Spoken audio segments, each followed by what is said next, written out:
so I'm back with another Meals of the Week video, and this is a follow-up from my little food shop and meal plan, and we more or less stuck to plan from Monday through to Friday, and we finished the week off with St. Patrick's Day weekends as well.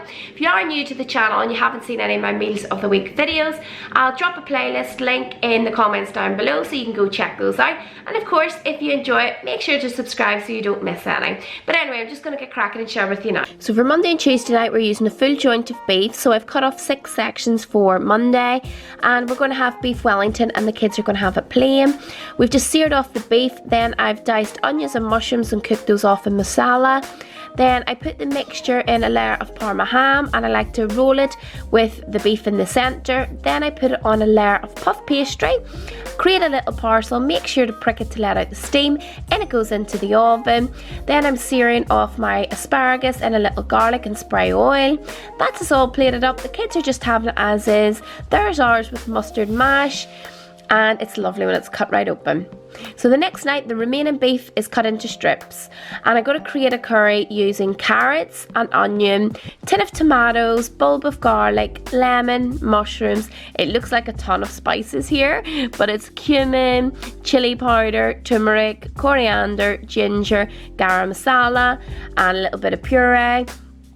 Basically, I'm just cooking off the vegetables first of all, so browning my onions and carrots. Then I create a paste with all of the spices and the lemon juice. Then I incorporate that into the dish while browning off the beef. And then I add some stock and let it simmer until it just gets all that flavour. Then I'm going to use cold boiled rice to create my fried rice, and in there I've got my sesame oil and soy sauce. I like to fry off my eggs first of all to create that egg fried rice, so I do that initially and then I add it through to my actual boiled rice.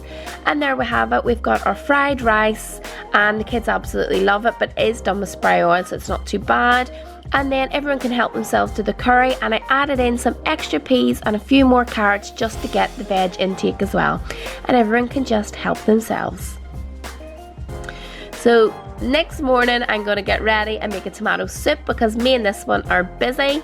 So I've cut my beef tomatoes, cut them all in half facing upwards, added the vines as well, a bulb of garlic, olive oil, some bay leaves, oregano and basil, and I have got a wee pepper as well there just added in. Sometimes I use an onion, and all I've got to do is pop that into the oven for about 30 to 40 minutes until it all breaks down. And when it comes out, it's absolutely boiling as you can see, and all I do is squeeze out that bulb of garlic to get the juices out and remove all the vines. Pop it into a big saucepan, let it simmer for another good half an hour before I blend it down. And then just taste as I go, but I add probably about 1.5 litres of stock, and you can add a vegetable stock cube if you don't have your own stock there. And then this is all plated up. We're having it with bacon muffins tonight, just so it's filling for the children.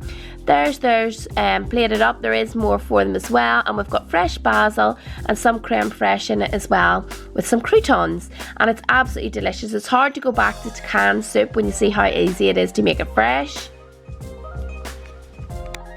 So for Thursday evening, Alistair and I are off out actually, so the kids are going to have chicken and peach bake. So I've just cooked my chicken and I'm making my bechamel sauce, and I've just done it as usual, making the roux, so my flour with my butter, adding my milk gradually, making sure to whisk it to keep the lumps out, and I add a little bit of cheese as well. So I take the cooked chicken and add it into a casserole dish with lots of little peaches through it. Then I like to coat it with the white sauce, top it with some grated cheese, and then the extra bag of cheese and onion crisps, which just gives it that lovely crunch.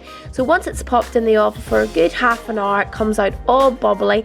It looks a complete mess, but it's delicious. Mum will serve it up to the kids with baked potato and a little bit of a side salad, and me and Alistair have a little bit when we come home too. So Friday night as usual is Friday night takeaway. I've got everything prepped here. We're going to do strips of pork, so a pork, salt and chilli. And the main thing is the spice. So we've got 5 spice, salt, white pepper and garlic granules. And all we do is mix that through together.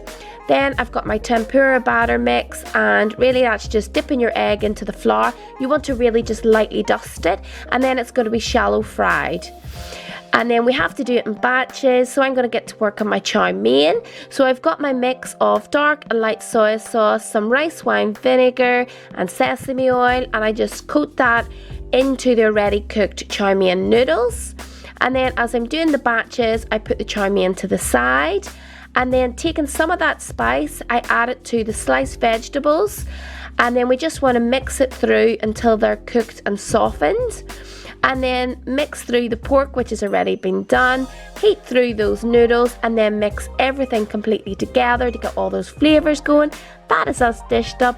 Dylan and Lola are now enjoying eating with chopsticks and using these cute little dishes, but there is plenty for us all. That costs approximately £6, but for our local takeaway that'll probably be about £20, and we've been able to make it healthier as well, so it really is a lovely meal. And then it's St. Patrick's Day weekend for us over here. We're off to a party, but we're bringing a dessert. So I'm getting to work on my pavlova. So my egg whites are just whisked in there until they're stiff peaks. I'm going to add some white wine vinegar and vanilla and corn flour just to stabilise it. And then just as a little extra surprise, we're adding some green dye just really gradually into the meringue so it doesn't unsettle it. And then we layer it up into an oven-proof dish, and always keep our grease-proof paper. And then that will go in the oven and bake slowly until we've got that crunchy top. This is the way that we like our pavlova, so a little bit soft in the middle and crunchy on the top.